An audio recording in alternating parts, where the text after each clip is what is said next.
হ্যাঁ খাবো, তুমি বাড়ো। ঠিক আছে মা, তুমি যে বেড়ে ফেলছো, তোমার বন্ধুদের দেখাবে না আজকে কি রান্না করেছো? দেখাবো বন্ধুদের, দেখো অবশ্যই দেখাবো, বন্ধুদের না দেখালে হয়? আজকে অনেক কিছু রান্না করেছি, আগে বেড়ে নিই তারপর দেখাচ্ছি। হ্যাঁ বন্ধুদের, ঠিক আছে। বাড়া হয়ে গেছে, করেছি ভাত, তার সাথে করেছি আলু উচ্ছে ভাজা, আর আছে টকের ডাল।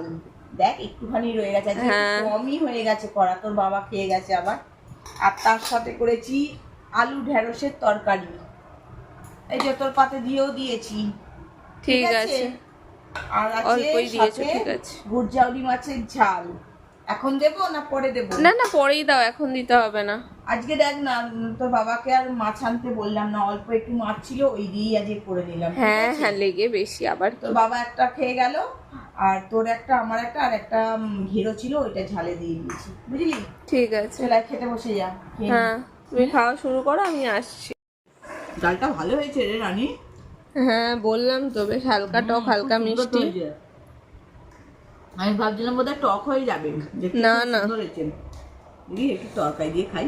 হ্যাঁ হ্যাঁ, তরকারিটাও ভালো হয়েছে বেশ। ভালো হয়েছে। হ্যাঁ আজকে তার চিংড়ি মাছ দিয়ে করলাম না, বাজার যায়নি বলে আর চিংড়ি মাছ পেলাম না। হ্যাঁ ভালো হয়েছে। ঢেঁড়স আর নেই, ও পটল আছে, একদিন বলবো চিংড়ি মাছ আনতে। পটল চিংড়ি করবে? পটল চিংড়ি মাছ না ভালো লাগবে না, আগে খাই এটা দিয়ে। আচ্ছা ঠিক আছে তাই। মাছ দিই তোকে? হ্যাঁ দাও এবার।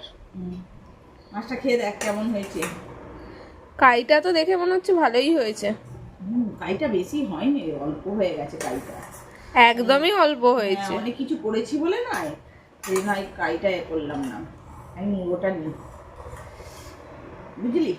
আর তোমার মাছ? এই তো মুড়োটা, একটু ঘেরো আছে, আর একটু কাই দিই। আর দিও না, খা খা মা, মেখে খা। হ্যাঁ হ্যাঁ হ্যাঁ খাচ্ছি, তুমিও খেয়ে নাও। কেমন হয়েছে? হুম। তো চলো বন্ধুরা, আমরা খাওয়াটা খেয়ে নিই।